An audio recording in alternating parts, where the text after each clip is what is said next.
Hello everyone. Computer application and IT2 B Com semester 2 એની અંદર આજે આપણો બીજો પોઈન્ટ છે મોડર્ન ડેટાબેઝ. 1990ના દશકા બાદ GUI કે જેનું પૂરું નામ છે ગ્રાફિકલ યુઝર ઇન્ટરફેસ, એના રિલેટેડ ઘણી ઓપરેટિંગ સિસ્ટમ વિન્ડોઝનો વ્યાપ વધ્યો અને આજના સમયમાં દરેક સોફ્ટવેર GUI આધારિત બન્યા. એટલે કે ગ્રાફિકલ યુઝર ઇન્ટરફેસની ઘણી ઓપરેટિંગ સિસ્ટમ આવી કે જે વિન્ડોઝની હતી, કે જેમાં આપણને ગ્રાફિક દેખાઈને આપણે ગ્રાફિકલ પ્લેટફોર્મ મળતું હતું.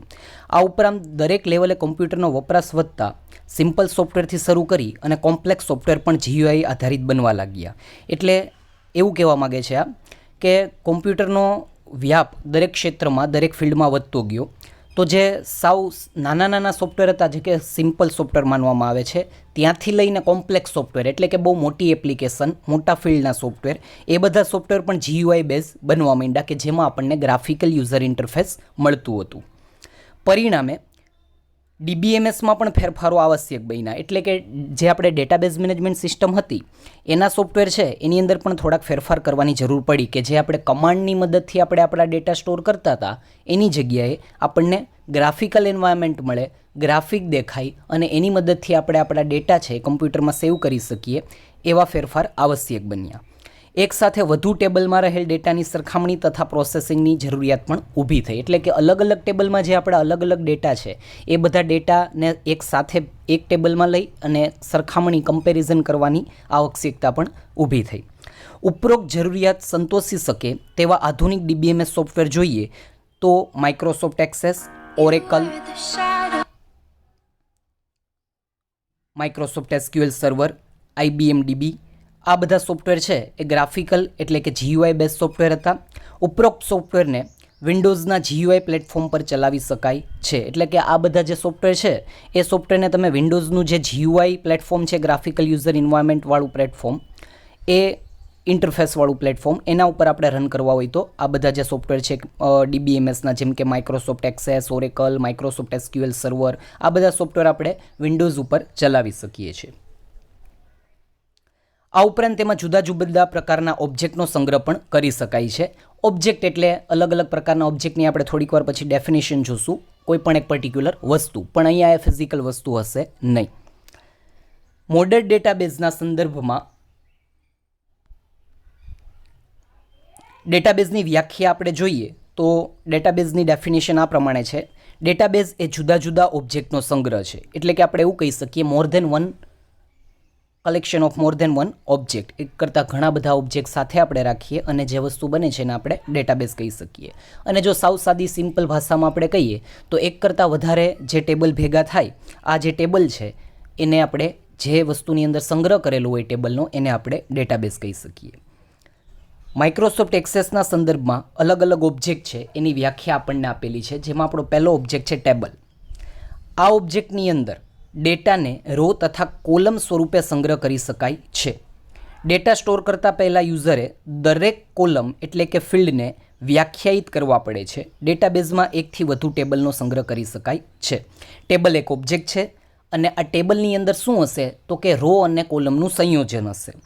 એટલે કે એક કરતાં વધારે રો અને એક કરતાં વધારે કોલમ હશે. કોલમનું બીજું નામ છે ફિલ્ડ. જ્યારે આપણે ટેબલ બનાવીએ ત્યારે આપણે કોલમને વ્યાખ્યાયિત કરવી પડે, ફિલ્ડને વ્યાખ્યાયિત કરવી પડે કે પર્ટિક્યુલર કોલમની અંદર કેવા પ્રકારનો ડેટા આપણે આપવાનો છે. ફોર એક્ઝામ્પલ, નેમ નામની કોલમ હોય તો એમાં આપણે નંબરવાળું કોઈનું નામ હોતું નથી. કોઈ પણ વ્યક્તિ હોય તો એનું નામ છે એ શાબ્દિક હોય છે, શબ્દવાળું હોય છે, તો એની ડેટા ટાઈપ આવી શકે ટેક્સ્ટ. મોબાઈલ નંબર છે તો મોબાઈલ નંબર છે હંમેશા નંબરવાળો હશે, એટલા માટે આપણે એને વ્યાખ્યાયિત કરવું હોય તો આપણે એની ડેટા ટાઈપ, ડેટાનો પ્રકાર આપી શકીએ નંબર. ડેટાબેઝની અંદર એક કરતાં વધારે ટેબલ આપણે સંગ્રહ કરી શકીએ. એટલે કે ઘણા બધા ટેબલ જે ભેગા થાય એને આપણે જે ઓબ્જેક્ટમાં સ્ટોર કરીએ એને આપણે કહી શકીએ ડેટાબેઝ. અને ટેબલ છે એક પ્રકારનો ઓબ્જેક્ટ છે. સેકન્ડ ઓબ્જેક્ટ છે એનું નામ છે ક્વેરી. આ ઓબ્જેક્ટમાં ડેટાનો સંગ્રહ થતો નથી. એટલે કે ક્વેરીની અંદર આપણે કોઈ પણ પ્રકારનો ડેટા સ્ટોર કરશું નહીં. ખરેખર ક્વેરીનો મતલબ એવો થાય કે પ્રશ્નો પૂછવા. SQLનું પૂરું નામ છે સ્ટ્રક્ચર્ડ ક્વેરી લેંગ્વેજ. SQL સિસ્ટમનો સંગ્રહ કરવામાં આવશે. એટલે કે ક્વેરી નામના ઓબ્જેક્ટની અંદર આપણે SQL સ્ટેટમેન્ટ એટલે એક વાક્ય, એટલે કે આપણે SQLમાં લખેલા સેન્ટેન્સને ક્વેરીની અંદર સ્ટોર કરશું.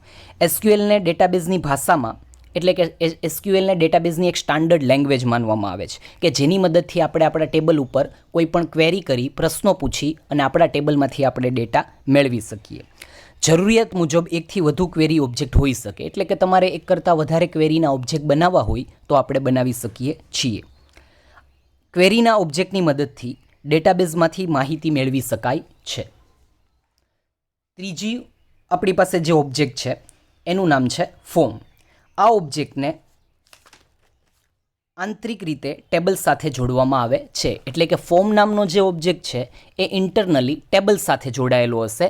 આપણને ટેબલ કયા સ્વરૂપે દેખાય તો કે રો અને કોલમના સ્વરૂપે, અને એમાં કોઈ પણ જાતનું ગ્રાફિક જોવા મળતું હશે નહીં, પણ ફોર્મની મદદથી આપણને બ્યુટિફિકેશન મળશે, થોડુંક કલર કોમ્બિનેશન સારું કરી શકીએ, રેડિયો બટન, ટેક્સ્ટ બોક્સ આવા બધા ફિલ્ડ મૂકી શકીએ. અને આ આપણું જે ફોર્મ છે એ ઇન્ટરનલી આપણા ટેબલ સાથે જોડાયેલું હશે. યુઝર જ્યારે ફોર્મની અંદર ડેટા આપશે એટલે એ ડેટા ક્યાં સ્ટોર થતા હશે? ટેબલની અંદર. એક સિમ્પલ એક્ઝામ્પલ આપું તો કોઈ પણ વસ્તુમાં આપણે રજિસ્ટર કરીએ છીએ, સાઇન અપ કરીએ છીએ તો આપણને ફોર્મ મળે જ છે. ફર્સ્ટ નેમ હોય, મેલ ફિમેલ, તો એની સામે આપણે લખવું નથી પડતો ડેટા, પણ આપણને રેડિયો બટન આપેલા હોય છે, ચેકબોક્સ આપેલા હોય છે. પછી આપણે એવું કહી શકીએ કે સિટી સિલેક્ટ કરવું હોય તો ત્યાં આપણને કોમ્બો બોક્સ આપેલું હોય, ક્લિક કરીએ એટલે એક બોક્સ આવે અને એની અંદર આપણને સિટી આવે. તો આ દરેક વસ્તુ છે એ આપણા ટેબલ સાથે ઇન્ટરનલી કનેક્ટ હશે.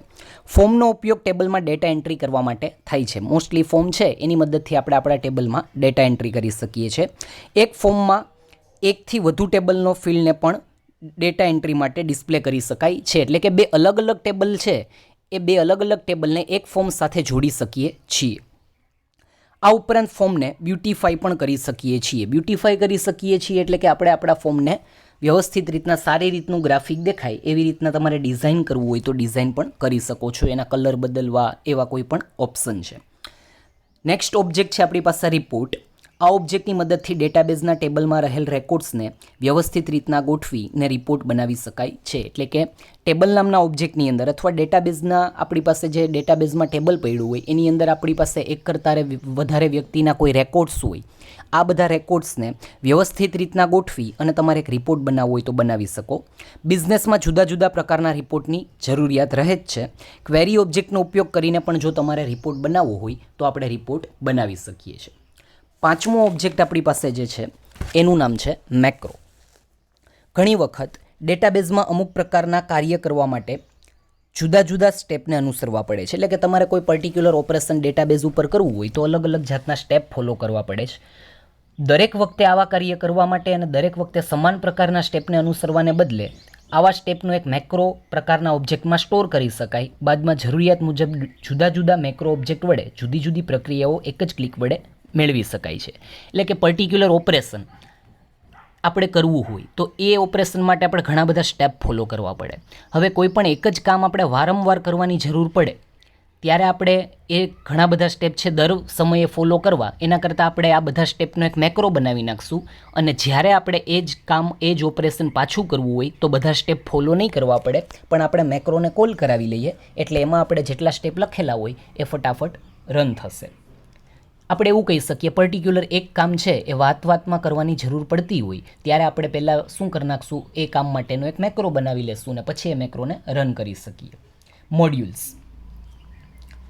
આ પ્રકારના ઓબ્જેક્ટમાં પ્રોગ્રામિંગ કોડનો સંગ્રહ કરી શકાય છે. એટલે કે જ્યારે આપણે પ્રોગ્રામિંગ કરી, એટલે કે કોડ કરીને કંઈ પણ સ્ટોર કરવું હોય તો એને મોડ્યુલની અંદર આપણે સ્ટોર કરી શકીએ. આ કોડમાં જે લેંગ્વેજ યુઝ થાય એનું નામ છે વિઝ્યુઅલ બેઝિક લેંગ્વેજ. એટલે કે આપણે વિઝ્યુઅલ બેઝિક લેંગ્વેજનો કોડ લખી અને એને આપણે મોડ્યુલ્સ નામના ઓબ્જેક્ટમાં સ્ટોર કરાવી શકીએ. આમ મોડ્યુલ ઓબ્જેક્ટમાં રહેલ કોડને જરૂરિયાત મુજબ રિપોર્ટમાં કે બીજી જગ્યાએ વાપરી શકાય છે. એટલે કે મોડ્યુલની અંદર આપણે જે કોડ સેવ કર્યો હોય વિઝ્યુઅલ બેઝિક લેંગ્વેજનો, આ કોડને મદદથી આપણે રિપોર્ટની અંદર એ કોડને યુઝ કરવો હોય કે કોઈ પણ બીજા ઓબ્જેક્ટમાં યુઝ કરવો હોય તો કરી શકીએ છીએ. અને લાસ્ટ આપણી પાસે જે છે ઓબ્જેક્ટ જેનું નામ છે પેજીસ. આ પ્રકારના ઓબ્જેક્ટનો ઉપયોગ કરીને વેબ પેજમાં એક્સેસનો કરંટ ડેટા જોઈ શકાય છે. ડેટા સીધો ટેબલમાંથી લઈ શકાય છે કે ક્વેરી ઓબ્જેક્ટનો ઉપયોગ કરીને પણ ડેટાને વેબ પેજમાં ડિસ્પ્લે કરાવી શકાય છે. ફોર એક્ઝામ્પલ, આપણે યુઝરનો બધો ડેટા છે એક પર્ટિક્યુલર સ્ટુડન્ટ નામનું એક ટેબલ બનાવ્યું કે જેમાં સ્ટુડન્ટનું નામ છે, સ્ટુડન્ટનું સિટી છે અને સ્ટુડન્ટનો મોબાઈલ નંબર છે. આ આપણને રો અને કોલમના સ્વરૂપમાં ટેબલ દેખાતું હશે. આની અંદર આપણી પાસે 100 વિદ્યાર્થીઓનો ડેટા પડ્યો છે અને એના કેટલા ફિલ્ડ હશે? 3. એનું નામ, એનું સિટી અને એનો મોબાઈલ નંબર. આ બધો ડેટા જે આપણને એક્સેસના ટેબલમાં જોવા મળે છે, આ જ બધો ડેટાને આપણે વેબ પેજ ઉપર જોવો હોય તો આપણે પેજીસ નામના મોડ્યુલ ઉપરથી ડિસ્પ્લે પેજીસની અંદર એટલે કે વેબ પેજમાં આપણે આ ટેબલનો ડેટા ડિસ્પ્લે કરાવી શકીએ છીએ.